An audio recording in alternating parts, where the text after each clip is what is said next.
Temporarily from the free coast of the Shire, this is Daryl W. Perry, host of FPP Radio News for Friday, December 1st, 2017. Silver is trading at $16.59 per ounce. Gold is valued at $1,284 per ounce. Bitcoin is trading at 4 cents, and the average price of Bitcoin is $9,745.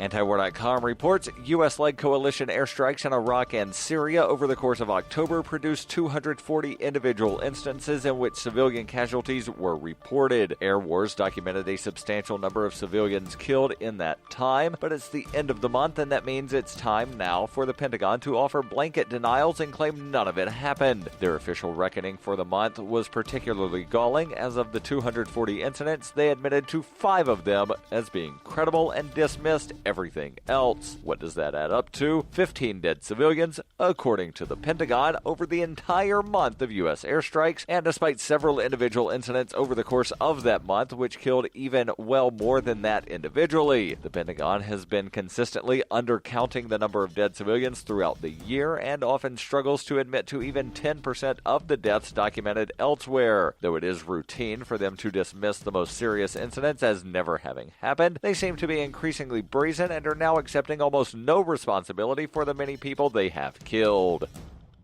For over 40 years, Roberts & Roberts Brokerage has been a trusted source for buying and selling precious metals. Gold, silver, platinum, and palladium. They don't feed the banks. They're Bitcoin preferred and have removed the minimum purchase amount for all orders paid in the digital currency. Call Roberts & Roberts Brokerage today for knowledgeable advice on buying and selling precious metals and a forward-thinking approach to new technologies. 800-874-9760 or visit online at rrbi.co.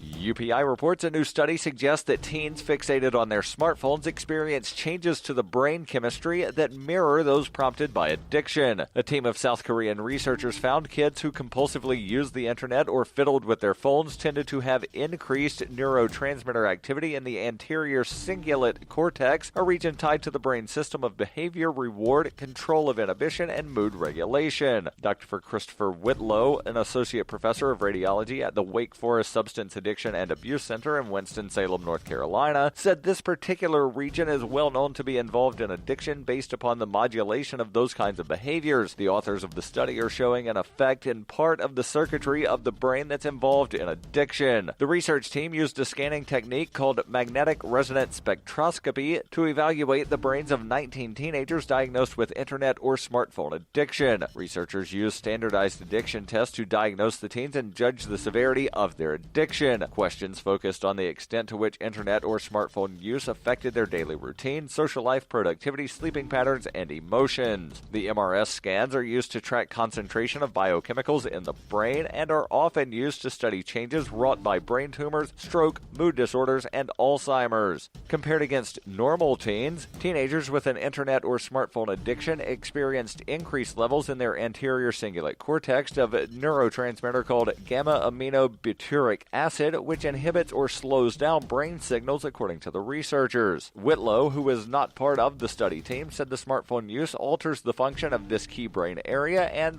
was correlated with clinical measures of addiction, depression, and anxiety. Dr. Edwin Salsitz, an addiction medicine specialist at Mount Sinai Beth Israel in New York City, said the study adds some scientific evidence that excessive use of these smartphones is having an impact on the brain, which might be similar to other addictive disorders. He added that he was surprised that the study did not focus on dopamine, a brain chemical more typically linked to addiction. Internet or smartphone addiction can be compared to other forms of behavioral addiction, such as addictions to gambling or pornography. Parents who are concerned that their teens might be hooked on technology should restrict the smartphone or computer use and can link reduced smartphone use to rewards such as a sought-after toy or game or more internet access on the weekends.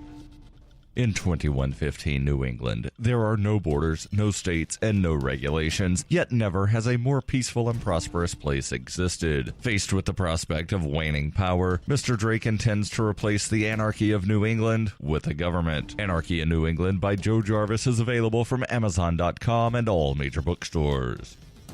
This has been FPP Radio News. Online at fppradio.com.